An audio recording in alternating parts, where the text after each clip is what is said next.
Meus irmãos, a paz de Deus, paz do Senhor Jesus, tudo bem com vocês? Espero que sim. Sou o irmão Lorival, faço parte do trabalho da Comunidade Cristã no Brasil, também pelo trabalho do Projeto Resgate, o ID Pregar o Evangelho, falar um pouquinho da Palavra de Deus, falar um pouquinho do trabalho nosso, né? Convidar você para a nossa reunião cristã, você que está afastado, um seu termo que cada um usa, né? Não importa o seu ministério, mas você que deixou de frequentar a reunião cristã, você é bem-vindo ao nosso ministério. Venha conhecer, fazer uma visita cristã, será bem recebido. Meus irmãos, eu queria ter uma mensagem da Palavra de Deus que aborda um assunto, eu creio que sempre aconteceu, vem acontecendo até os dias de hoje. Esse assunto, irmão, está lá no Evangelho 1 Coríntios 3, as divisões da igreja. Está escrito assim: irmãos, não lhe pude falar como espirituais, mas como os carnais, como criança em Cristo. Deles leite e não alimento sólido, pois vocês não estavam em condições de recebê-lo. De fato, vocês ainda não estão em condições, porque ainda são carnais, porque visto que há inveja e divisão entre vocês, não estão sendo carnais, aí agindo como mundanos, pois quando alguém diz eu sou de Paulo, outro de Apolo, não estão sendo mundanos. Afinal de contas, quem é Apolo, quem é Paulo? Apenas servos por meio a qual vocês vieram a crer, conforme o ministério que o Senhor atribuiu a cada um. Eu plantei, Apolo regou, mas Deus é que fez crescer, de modo que nem que o que planta nem o que rega são alguma coisa, mas unicamente Deus que efetua o crescimento. Bom, até aqui, porque a história é longa. O que eu quero falar com os irmãos sobre isso, que já no tempo dos apóstolos havia uma divisão, né, na igreja de Corinto, porque algumas pessoas achavam que era de Paulo, que preferia Paulo, que Paulo era isso, Paulo era aquilo, outro Apolo, que Paulo era eloquente, outro não sei quem. Então havia divisões, preferência de homens que estavam à frente. Então Paulo classificava isso aí como pessoas carnais. Irmão, só na preferência. Agora, você imagina, irmão, com o passar dos tempos, a igreja, as comunidades começaram algumas a divergir. E a história conta, meu irmão, você que está me ouvindo, que os cristãos, que chamava agora a igreja primitiva, eles se uniram mais na perseguição. Isso aí após as cartas bíblicas, há uns relatos das perseguição. Mas a igreja primitiva, ela se uniu unidas, não havia divisões quando havia perseguição. Quando o sistema, Roma, os governos que não aceitavam a fé cristã, perseguiam, matavam, encerravam prisões nas prisões e assim por diante. Mas isso não deixou de ter divisões, irmão. O irmão sabe que, relatando, não falando de uma forma histórica, tivemos várias divisões que se tornaram concílios, depois de concílios, uma igreja predominante como sede, como Roma, que predominou, que dominou também a fé cristã através da forma política e da forma religiosa, criando um poder imenso. Quem estudou há pouco tempo, eu mesmo quando estudei aqui, falava das colonizações, só por referência, né, da igreja que era na época católica. A Espanha e Portugal eram os países mais costumavam colonizar e colocavam a fé que eles tinham, que a fé cristã que era obrigatória naquele tempo. Mas essa fé, irmão, também teve reforma, surgiu de movimentos que eles vão conhecer nas 95 teses. Estou falando um lado histórico, não estou entrando no fundamento da palavra, mas depois entrarei.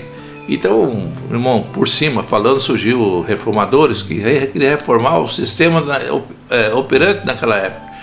E houve divisões, as 95 teses, parece que mais ou menos assim, as pessoas pagavam pela compra das suas faltas, dos seus pecados, Lutero foi contra, aí surgiu vários reformadores, depois governos políticos ajudaram Lutero, houve essa reforma, a reforma da protestante, que acabou não segurando, porque houve alguns interesses políticos, que teve a igreja anglicana, e surgiu o rei que queria um divórcio, e a igreja que predominava não aceitava. Isso é um fato histórico e político, que às vezes é necessário você falar, e ali surgiu várias divisões. não sei falar precisar, é 1550 e pouco, tem a reforma, depois surgiu outros reformadores, uns falam Calvino, e daí a igreja protestante, que chamam protestante, igreja católica protestante, que eu não quero se tornar protestante, aí surgiu todos os segmentos das igrejas evangélicas, aí surgiu todo esse monte de denominações que temos, e nós, eu, comunidade, congregação cristã, Assembleia de Deus, mesmo que você queira negar, somos frutos dessa reforma, dessa missão missionária que teve dos Estados Unidos para o Brasil. Surgiu várias igrejas protestantes. Segundo a história, o Brasil teve o acesso aos primeiros protestantes nas invasões holandesa e francesa. Irmão, eu não sou perito em contar, estou relatando por cima. Foi aí que surgiu a fé protestante, através desse segmento que na época pregava uma igreja mais reformada, que é a igreja protestante. Irmão, então nós somos frutos de todas essas divisões. Se imagina se Paulo pudesse escrever essa carta, que ele estava reclamando que os homens eram carnais porque tinham preferência. Imagina hoje, irmão, com essa divisão que nós temos. Algumas falam, meu ministério é salvífico, o meu ministério está de acordo com as escrituras, meu ministério é uma igreja bíblica. O outro fala, não, porque nós estudamos a Bíblia, somos reformados. O outro fala, não, vocês não estudam, vocês são idólatras, vocês não compreendem as escrituras. Irmão, como se a igreja primitiva andasse com a Bíblia. João Ferreira de Almeida, que é tão falado entre os crentes, parece que Paulo estava com a Bíblia, João Ferreira de Almeida, outro estava com outra Bíblia lá, King Jones. Irmão, não existia isso na igreja primitiva. Existiam os relatos, as escritas, os problemas que surgiam, que Paulo foi escrevendo, que depois se tornaram cartas canônicas, que foi instituída a Bíblia Sagrada. Mas, irmão, o objetivo da igreja sempre foi pregar Cristo como seu Salvador, Cristo como seu libertador. Todos os ministérios falam de Cristo, que Ele é o único, que Ele morreu na cruz, que Ele deu a sua vida para mim, para você, e a crença nele nos concede a salvação. Depois surge esse monte de pessoas criando um monte de regras, que é colocado na instituição. A minha instituição, quando eu vou, não é igual à sua. Assim por diante, cada um se acha que tem uma instituição que melhor agrada a Deus, né, irmão? Irmão, o que melhor agrada a Deus é obedecer o seu mandamento, que está lá, amar a Deus sobre todas as coisas e o próximo como a ti mesmo. Muitas vezes nós seguimos regras, seguimos conceitos de regras institucionais, de religiosas, mas o principal nós esquecemos, que é o amor a Deus. É como está escrito, a verdadeira religião é cuidar do órfão e a viúva, né? Então, a religião que Deus mais preserva é essa, das suas necessidades. Quantas as pessoas não cuidam do órfão, da viúva? Quantas pessoas não cuidam da pessoa que está afastada do caminho? Quantas pessoas não seguem a Cristo dessa maneira, obedecendo o seu mandamento, praticando o amor, visitando, ajudando, compartilhando a fé cristã com outras pessoas? E muitos são assim, né? Existem divisões. Você não batizou meu ministério, a sua forma de batismo não é igual a do nosso ministério, porque o nosso usa uma forma a mais, porque nós usamos Atos na autoridade do nome de Jesus, usamos Mateus 28:19, outros só usam 28:19, outros faz batismo por aspersão, outros faz por imersão, outros falam, não, se não for batizado no rio não é salvo. Irmão, onde está escrito que se não for batizado no rio não é salvo, irmão? Mas tem ministério que tem que ser nas águas correntes, porque o batismo leva o pecado. Mas quem tira o pecado do homem? É através do arrependimento e a crença no sangue expiador. Se você crê no sacrifício de cruz de Jesus. E como é que considera a salvação? É porque você se batizou no ministério A, B, C, D? Não, segundo a Escritura, você tem que ter fé. 2 Efésios, versículo 8, 9 e o 10 diz que nós somos salvos mediante a fé na pessoa do Senhor Jesus.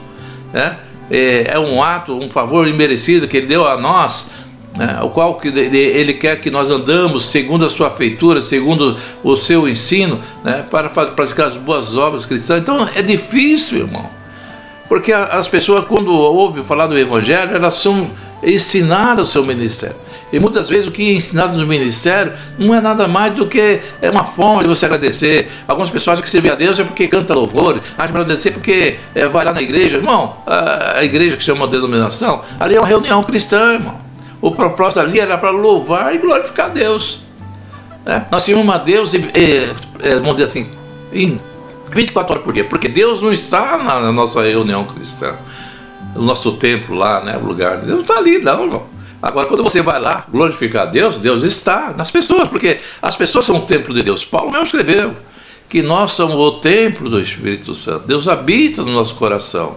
Então, o que é essencial, o que é verdadeiro, ninguém ensina. Denominação não salva, irmão. O ministério não salva. Se você foi batizado em nome do Senhor Jesus, em nome do Pai, do Filho e do Espírito Santo, não, porque uso eu, não pode usar eu. Irmão, isso não tem importância. Se você não tiver fé no Senhor, essas palavras não têm efeito nenhum. Quantas pessoas se obedecem, se batizam segundo essas palavras, mas não é fiel à palavra, não ama a Deus, não ama o seu próximo, não é fiel ao Senhor, estão descartados da salvação, porque pecam, erram, vivem na prática do pecado. Porque verdadeiramente aqueles que são salvos são transformados, são regenerados. Isso vem através do poder da palavra. Não é verdade, meu irmão? Então o que eu quero falar para você, muitos agora estão falando, agora que eu conheci o verdadeiro evangelho, porque me enganaram. Enganaram do que, irmão? Nunca falaram de Cristo, nunca falaram que Jesus era o Messias para você, que ele salvava, que ele é o Filho de Deus, que ele morreu, que ele foi julgado, que foi condenado. Não, nunca falaram. Eu disse, não, eu batizei por emoção. Algumas falam para ter emoção, outros falam que tem que fazer um estudo para ser salvo. Não, tem que entender, compreender a Escritura. Compreender, você tem que compreender que Jesus é o Filho de Deus, que Ele deu a sua vida por nós. Isso que você tem que compreender. Você acha que teólogo vai entrar no céu? Não sou contra a teologia, não, irmão. Sou a favor de estudo, sim. Porque se o teólogo vai para o céu, tem pastor que não vai entrar naquele dia. Quem pratica iniquidade, por exemplo, irmão, quem que não vai entrar no céu? Se você pratica iniquidade. Porque Jesus falou assim, naquele dia muitos dirão, Senhor, no teu nome fizemos isso, não fizemos aquilo, fizemos milagre, fizemos cura, maravilha, uma multidão de pessoas se batizaram, converteram. Apartai-vos de mim, eu não vos conheço, praticadores de iniquidade. Mas eu sou um crente normal, mas se você vir na prática de iniquidade, você não entra, não, irmão. Você tem que foi liberto do pecado, você foi liberto, foi tirado, foi transformado por Cristo. Paulo falou, o que faremos, irmão? Vamos pecar mais ainda, para que abunde a graça em Cristo? Porque eu estava no pecado, abunda a graça e a misericórdia. De maneira nenhuma. Nós que foi tirado, que era escravo do pecado, está liberto. Hoje você tem um Salvador que é Cristo Jesus. Então a salvação, irmão, independente do seu ministério. Se o ministério falar isso, falar aquilo, eu não falei de um ministério que chega aqui. Eu vou falar para você, meu ministério não salva. O ministério que eu vou não é a graça de Deus, nem o que eu saí de lá é a graça de Deus. É mentira, irmão. A graça é Cristo. Vamos pela verdade da Escritura. Não, mas que se não for batizado segundo nós, porque está escrito, se alguém vem ter convosco contra essa mesma doutrina. Que doutrina que é? Da sua igreja? Qual a doutrina da sua igreja? A doutrina da igreja, o ensino dos mandamentos de Deus é amar a Deus sobre o próximo para ti mesmo. Aquele que não confessa a Cristo que é o Filho de Deus, não tem? O pessoal vem pregar um Jesus, vem falar de uma pessoa qualquer, né? Eu não quero nem falar porque vai ofender a fé deles, né? Evangelho segundo, né? Evangelho não sei o quê. Se você for no Espiritismo, não estou nada contra Jesus, pessoal espírito, Deus abençoe a vida de vocês. Eles falam de Jesus, né? Mas o fato só de falar de Jesus, isso não quer dizer que é a salvação. Não é verdade? As Escrituras afirmam, mediante a fé na pessoa do Senhor Jesus. E quem tem fé no Senhor Jesus tem transformação, tem regeneração, tem mudança de vida, né? Se você não ama o seu próximo, está desqualificado. Se você pratica iniquidade, está classificado. Se você é um batizado, mas vive na prática, vive no adultério, vive na fornicação, você vive no pecado voluntário. Você conhece as coisas de Deus, mas está no pecado. Não tem a libertação. Errar, todos vamos errar, meu. Mas ser escravo do pecado, não. Paulo falou, o bem que eu quero fazer eu não faço, mas o mal eu faço. Se eu faço o que eu não quero, é o pecado que habita em mim. Então dentro de nós existe alguém que nos faz errar, que a palavra nos transformou para nós combater o pecado. Você quer ser salvo, irmão? Primeiro, arruma a tua casa, arruma o teu coração, arruma o mundo que Deus habita na tua vida e ajuda o próximo. Assim, porque Jesus falou, Olha, estive com fome, desse comer, estive nu, me vestisse, estive preso, me visitasse, estive assim. E quando, Senhor, te vimos nessa situação, toda vez que faz um dos meus pequeninos, está fazendo a mim. Fazer a obra de Deus, ele falou, crer naquele que enviou. Muitas vezes as pessoas creem em Cristo, está fraco, está ineficaz para servir ao Senhor, porque está ferido, está machucado, mas não aparece um bom samaritano para estender a mão. Cadê o próximo? Cadê esse da mão? Quantas pessoas erram, querem voltar e são tratados como o irmão do filho pródigo, aquele que não queria receber o irmão que errou? A palavra do filho pródigo, quantas pessoas agem como aquele? Esse teu filho pecou, errou, fez, aconteceu, agora volta e tu faz tudo para ele. Ele não quis receber o irmão, não abraçou o irmão, não disse que perdoou o irmão, mas a palavra fala do filho pródigo, nós temos um amor de pai, que esse é o verdadeiro amor. Amor de irmão, às vezes só dá condenação, irmão. Era irmão dele, mas ele não aceitava. Muitas vezes a gente faz o que é certo diante de Deus, nós não erramos, não pecamos, não fazemos nada, ou pecamos o minimamente possível, andamos de casa para a igreja, mas não temos a essência do Evangelho, que é o amor, que é o perdão, a misericórdia, a compaixão com o seu próximo. Adianta. Mas você vai andar no pecado? Não estou falando do pecado, eu estou falando que nós temos que ter o amor de pai, nós temos compreensão. Nós temos que ceder a mão para quem está ferido e ajudar. Deus ajudará, irmão. Muitas vezes a pessoa volta para a religião cristã, permanece ou não permanece. Isso não quer dizer que aquela pessoa voltou, vai ficar, vai ser recebido. Mas se ela não estiver firmada em Cristo, não permanece. Muitas vezes nós nos preocupamos em tirar as pessoas das religiões cristãs. Muitos ficam preocupados em tirar a pessoa do outro ministério. Não, você está no ministério, lá você não vai ser salvo, porque lá não fala a verdade, lá é o homem que fala, lá é isso, irmão. Salvação mediante a fé na pessoa do Senhor Jesus. Você tira ele lá e leva para o seu. Você acha que o teu ministério é perfeito? Vou tirar do meu ministério, vou numa igreja minha que é uma igreja bíblica. Bíblica do quê, irmão? Só existe uma igreja. Naquele dia o Senhor não vai buscar nenhum ministério reformado, nenhum ministério da igreja bíblica, nenhum ministério pentecostal. Não, vem buscar aqueles que creram no Senhor Jesus. Aqueles que verdadeiramente creram no sacrifício de cruz, que se arrependeram e procuraram andar numa vida cristã digna. É isso que ele veio buscar. Mas o que eu vou fazer? Vou sair do ministério? Não. Você pode servir a Deus lá no seu ministério. Mas tem pessoas que não querem ir no ministério, não vão ser salvos. Irmão, não está escrito que a pessoa, porque não foi no ministério, desistiu, deixou de ser salvo. Não está em concordância com a palavra. Minha mensagem está meio misturada, falando um pouco da Bíblia, falando da vida atual, porque é assim que nós vivemos. Tem que começar pela carne para começar a acabar com o espírito, não é assim?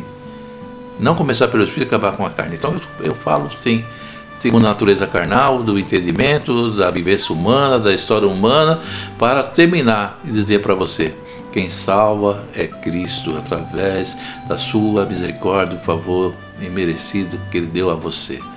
Através do sacrifício de cruz, quando você creu, é Ele que te salva, é Ele que te liberta. Ministério está aí para ajudar no Evangelho, ajudar. E o fato de você ficar pulando de ministério para outro, isso pode te favorecer num certo momento. Porque às vezes a pessoa é dependente do ministério. É dependente, está ali ajudando. Outros já não se preocupam, irmão. Tem pessoa que serve a Deus, não quer nem saber de ministério. Eu vou condenar? Se ele tiver fé. E ele mandar nas práticas da iniquidade, né? Práticas de iniquidade. Não, mas a palavra de Deus diz que nós temos que viver reunido como igreja, não afastar das suas comuns congregações, como é costume do mundo. Afastar o quê? Da união, da comunhão com Cristo. Você congrega, você se ajunta em uma roda de almoço ali para conversar do Evangelho, num cafezinho para falar do Evangelho, ali está uma congregação reunida. Eu não estou dizendo que é essa a prática que eu não estou abolindo nessa reunião cristã, mas eu estou falando que a salvação é mediante a fé no Senhor Jesus.